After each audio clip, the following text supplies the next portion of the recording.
اعوذ باللہ من الشیطان الرجیم بسم اللہ الرحمن الرحیم الم تر الی الذین یزعمون انہم آمنوا بما انزل الیک وما انزل من قبلک، کیا تم نے غور نہیں کیا ان لوگوں کی طرف جن کا گمان تو یہ ہے اور دعویٰ تو یہ ہے کہ وہ ایمان لے آئے ہیں اس پر بھی کہ جو اے نبی آپ پر نازل کیا گیا اور اس پر بھی کہ جو آپ سے پہلے نازل کیا گیا، لیکن کرتے کیا ہیں؟ یریدون یتحاکموا الی الطاغوت، وہ چاہتے یہ ہیں کہ اپنے مقدمات کے فیصلے کروائیں طاغوتوں سے، یعنی ان سے جو اللہ اور اس کے رسول کی اطاعت نہیں کرتے۔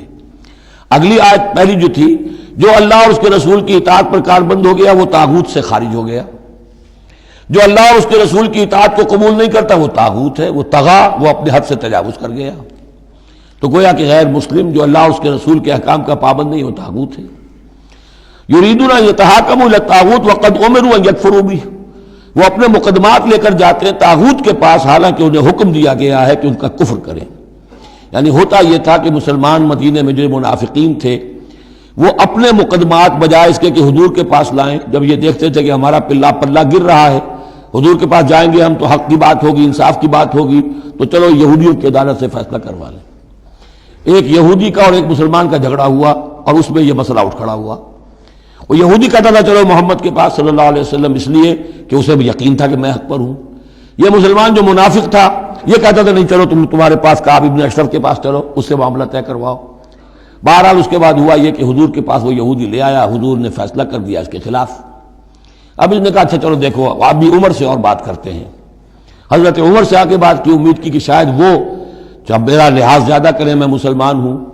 وہ یہودی نے بتا دیا حضور تو یہ فیصلہ کر چکے میرے حق میں اور یہ پھر یہ یہاں آیا ہے۔ انہوں نے آؤ دیکھا نہ تاؤ تلوار لی اور گردن اڑا دی کہ جو محمد کے فیصلے پر راضی نہیں اور مجھ سے فیصلہ کروانا چاہتا ہے اس کا فیصلہ یہ ہے۔ اس پر واویلا مچایا، آئے چیختے چلاتے ہوئے اس کے گھر والے، اس کے اہل و عیال کہ ہم تو بس یہ چاہتے تھے کہ کچھ مصالحت ہو جاتی، آپ نے فیصلہ دے دیا تھا تو کوئی مصالحت ہو جاتی تو اچھا تھا، راضی نامہ ہو جاتا، اس لیے گئے تھے۔ وہ واقعہ ہے جو بیان ہو رہا ہے۔ وَيُرِيدُ الشَّيْطَانُ أَن يُضِلَّهُمْ ضَلَالًا بَعِيدًا، شیطان چاہتا ہے کہ انہیں گمراہ کر دے، بہت دور کی گمراہی میں ڈال دے۔ وَإِذَا قِيلَ لَهُمْ تَعَالَوْا إِلَىٰ مَا أَنزَلَ اللَّهُ وَإِلَى الرَّسُولِ، اور جب ان سے کہا جاتا ہے کہ آؤ اس چیز کی طرف جو اللہ نے نازل فرمائی اور آؤ رسول کے پاس چلو، مقدمہ طے کراؤ۔ رَأَيْتَ الْمُنَافِقِينَ يَصُدُّونَ عَنْكَ صُدُودًا، تو اے نبی آپ دیکھتے ہیں کہ یہ منافق رکتے ہیں آپ کے پاس آنے سے، کنی کتراتے ہیں۔ صدا یصدو یہ میں عرض کر چکا ہوں، رکنے کے معنی میں بھی ہے، روکنے کے معنی میں بھی۔ فَكَيْفَ إِذَا أَصَابَتْهُمْ مُصِيبَةٌ بِمَا قَدَّمَتْ أَيْدِيهِمْ، تو پھر کیسے جبکہ ان کے اوپر کوئی مصیبت آ گئی اپنے کرتوت کی وجہ سے، اور جب چیختے چلایا ہے عمر نے یہ کر دیا، وہ تو مقدمہ قائم کرنا چاہتے تھے عمر کے خلاف، لیکن یہاں یہ ہے کہ فَكَيْفَ إِذَا أَصَابَتْهُمْ مُصِيبَةٌ بِمَا قَدَّمَتْ أَيْدِيهِمْ، ان کے اپنے ہاتھوں کے کرتوتوں کی وجہ سے جو مصیبت آ گئی، ثُمَّ جَاءُوكَ، پھر وہ آپ کے پاس آئے، يَحْلِفُونَ بِاللَّهِ، اور اللہ کی قسمیں کھاتے ہوئے آئے، إِنْ أَرَدْنَا إِلَّا إِحْسَانًا وَتَوْفِيقًا، ہم تو احسان بھلائی چاہتے تھے، موافقت چاہتے تھے، راضی نامہ چاہتے تھے، اس لیے عمر کے پاس گئے تھے۔ اولئک الذین یعلم اللہ ما فی قلوبہم، یہ وہ لوگ ہیں کہ جو کچھ ان کے دلوں میں اللہ اسے جانتا ہے۔ فاعرض عنہم، تو اے نبی ان سے آپ رخ پھیر لیجئے، وعظہم، اور ان کو ذرا نصیحت کیجئے، ڈانٹیے ڈپٹیے، وقل لہم فی انفسہم قولا بلیغا، اور ایسی بات کہیے ان سے جو ان کے دلوں میں اتر جائے۔ اس آیتوں کے اترنے کے بعد حضرت عمر رضی اللہ تعالیٰ عنہ کو حضور نے پھر بری قرار دیا کہ اللہ کی طرف سے ان کی برات آ گئی ہے، توثیق آ گئی ہے، اور کہتے یہ ہیں کہ اسی دن سے ان کا لقب فاروق بنا ہے، پھر حق و باطل میں فرق کر دینے والا۔ وَمَا أَرْسَلْنَا مِن رَّسُولٍ إِلَّا لِيُطَاعَ بِإِذْنِ اللَّهِ، اب ایک بات نوٹ کر لیجئے، منافقت جو یہاں پر زیر بحث آئے گی سورہ مبارکہ میں، وہ 3 عنوانات کے تحت ہے۔ منافقوں پہ نماز بھاری نہیں تھی، روزہ بھاری نہیں تھا، 3 چیزیں بھاری تھیں۔ ایک رسول کی اطاعت، اور یہ بڑی نفسیاتی بات ہے، رسول انسان ہے، ہم جو رسول کی اطاعت کرتے ہیں تو رسول ہمارے لیے ایک انسٹیٹیوشن کی حیثیت رکھتے ہیں صلی اللہ علیہ وسلم۔ 2 ہاتھ 2 پاؤں 2 آنکھوں والا رسول ہمارے پاس موجود نہیں ہے، ان کے سامنے انسان موجود تھا، اس کے بھی 2 ہاتھ ہیں، اس کے بھی 2 پاؤں ہیں، اس کی 2 آنکھیں ہیں۔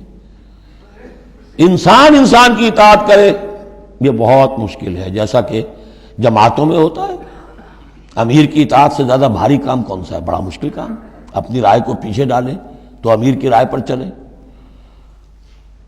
ایک تو ان کے جس کے دل میں یقین تھا کہ یہ محمد صلی اللہ علیہ وسلم، یہ محمد ابن عبداللہ تو ہیں جنہیں ہم دیکھ رہے ہیں، لیکن حقیقتاً میں جو ایمان لایا ہوں وہ محمد الرسول اللہ پر لایا ہوں کہ اللہ کے رسول ہیں، تب تو بات ہو جائے۔ لیکن جن کے دلوں میں یہ یقین نہیں تھا یا کمزور تھا، ان کے لیے حضور کی شخصی اطاعت بڑی بھاری تھی، بڑی کٹھن تھی۔ یہ بعض مواقع پر وہ کہتے تھے کہ یہ جو کچھ کہہ رہے ہیں اپنے پاس سے کہہ رہے ہیں، کیوں نہیں سورت نازل ہو جاتی، کیوں نہیں آیت نازل ہو جاتی؟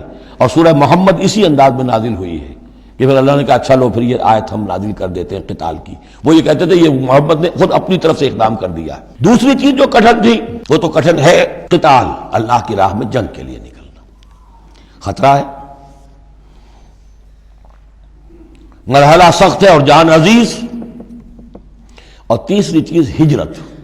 اب ہجرت میں منافقین مدینہ نہیں، منافق جو اور تھے گردا گرد کے اور مکے میں جو تھے ان کا ذکر آئے گا اب آگے۔ گھر بار چھوڑ کر، خاندان والوں کو چھوڑ کر نکل جانا آسان کام نہیں۔ اب سب سے پہلے اطاعت رسول، اس کی کیا اہمیت ہے۔